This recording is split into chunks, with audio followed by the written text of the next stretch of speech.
Welcome back to my channel rahul.megha আমার চ্যানেলের নাম।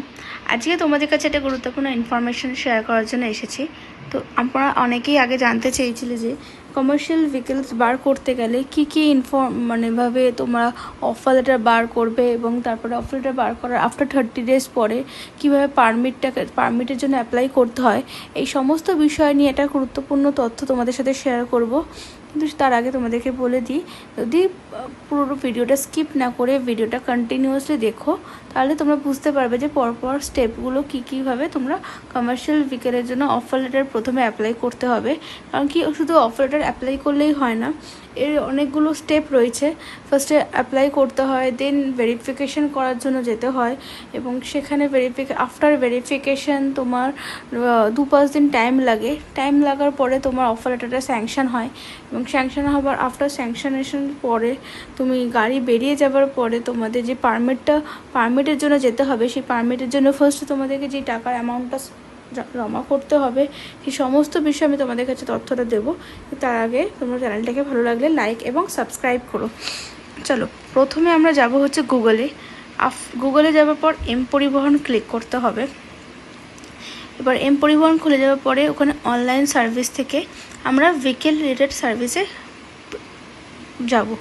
সেই ভেহিকেল রিলেটেড সার্ভিসটা যাবার পরে সেখান থেকে আসবে হচ্ছে তোমার ফার্স্টে আসবে তোমার ওয়েস্ট বেঙ্গল স্টেটের নেমটা সেট করতে হবে এবং আমাদের স্টেট হচ্ছে যেহেতু ওয়েস্ট বেঙ্গল, আমাদের ওয়েস্ট বেঙ্গলটা সেট করে নিতে হবে। এই ওয়েস্ট বেঙ্গলটা সেট করার পরে তোমার কাছে একটা পেজ খুলে যাবে, ওয়েব পেজ খুলবে। এই পেজটার মধ্যে এখানে থাকবে vehicle registration number and registration authority. তো রেজিস্ট্রেশন অথরিটিতে আমরা ক্লিক করব এবং আরটিও সিলেক্ট করে নেবো। এবার যে যার অ্যাড্রেসে আরটিও, যেরকম আমার অ্যাড্রেসে আরটিও পরে কসবা আরটিও, তো আমি কসবা আরটিওটা ক্লিক করে ওখানে এগ্রি করে আমি প্রসিড করলাম।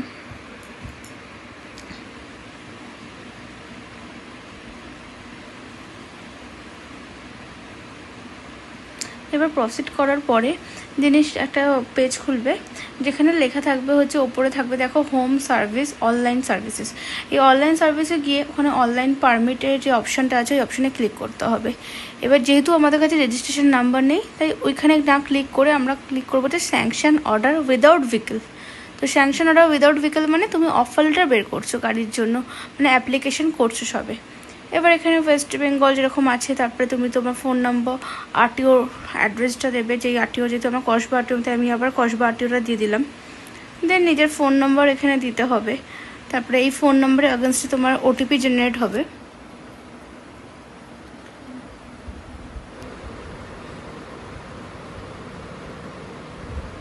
এই ওটিপিটা তোমার ফোনে আসবে এবং ওটিপিটা দেওয়ার পরে তোমার ওটাকে সাবমিট করতে হবে।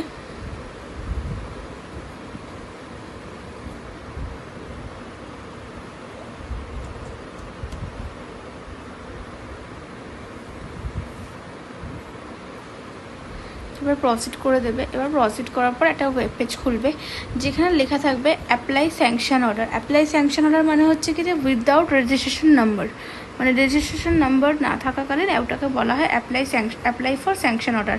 এই অ্যাপ্লাই ফর স্যাংশন অর্ডারে ফার্স্টে ক্লিক করতে হবে। এবার এখানে ক্লিক করার পর একটা পেজ খুলবে যেখানে থাকবে হচ্ছে, তুমি দেখে নাও তোমরা সবাই,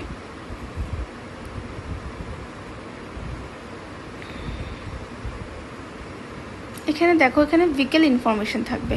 এবার যেরকম ক্যাপাসিটির গাড়ি নেবে, ধরো তুমি 5 সিটারের গাড়ি নিচ্ছ তো ভেহিকেল ক্যাপাসিটি, সিটিং ক্যাপাসিটি লিখবে 5। যদি তুমি এখানে যদি স্লিপার থাকে তো স্লিপারে লিখবে কজন শুতে পারবে গাড়িতে। এবার তোমার তারপরে থাকবে যে ফুয়েল টাইপে যেরকম পেট্রোল হয় পেট্রোল প্লাস সিএনজি হলে পেট্রোল প্লাস সিএনজি লিখবে, বা যেটা যেরকম হবে, ডিজেল হলে ডিজেল। এবার ভেহিকেল ক্লাস যেহেতু আমার যেহেতু 5 সিটার গাড়ি, তো আমি লাক্সারি সিলেক্ট করলাম এবং ভেহিকেল ক্যাপাসিটি দেখে নিতে হবে, লাইট প্যাসেঞ্জার ভেহিকেলস এলএমভি যেটাকে বলে। তারপরে হচ্ছে আনলাডেন অ্যান্ড ল্যাডেন ওয়েট। এই আনলাডেন অ্যান্ড ল্যাডেন ওয়েটটা হচ্ছে তোমরা যেই গাড়ি কিনবে সেই গাড়ির ল্যাডেন অ্যান্ড আনল্যাডেন ওয়েটটা তোমাদেরকে এখানে দিতে হবে। তারপরে দেওয়ার পর নেক্সট পেজ, তারপরে এখানে সমস্ত ইনফরমেশন ক্লিক করার পর নেক্সট পেজে যেতে হবে। নেক্সট পেজে দেখো নিজেদের ওনার ডিটেলস, এখানে সমস্ত নিজেদের ওনার ডিটেলস, সমস্ত নাম, তোমার অ্যাড্রেস, ফোন নাম্বার, তোমার driving licence number, date of birth, এই সমস্ত জিনিসগুলো ক্লিক করে নেবে। দেন তার আফটার নেক্সট করার পরে তোমার আসবে ফিস নেয় হচ্ছে 540, 500 হচ্ছে ওদের ফিস, আর হচ্ছে 20 রুপিস হচ্ছে ওই ইন্টারনেট হ্যান্ডলিং চার্জেসটা থাকে। ইন্টারনেট হ্যান্ডলিংটা চার্জেসটা দেওয়ার পরে তোমরা ওটা একটা প্রিন্ট আউট বের করে নিয়ে তোমরা STA-তে যাবে, STA-তে ভেরিফিকেশন, তারপরে দেন ওরা তোমাদেরকে পরপর স্টেপগুলো জানিয়ে দেবে। ভালো লাগলে ভিডিওটাকে লাইক এবং সাবস্ক্রাইব করে দিও, আর অনেক অনেক শেয়ার করো, খুব ভালোবাসা দিও।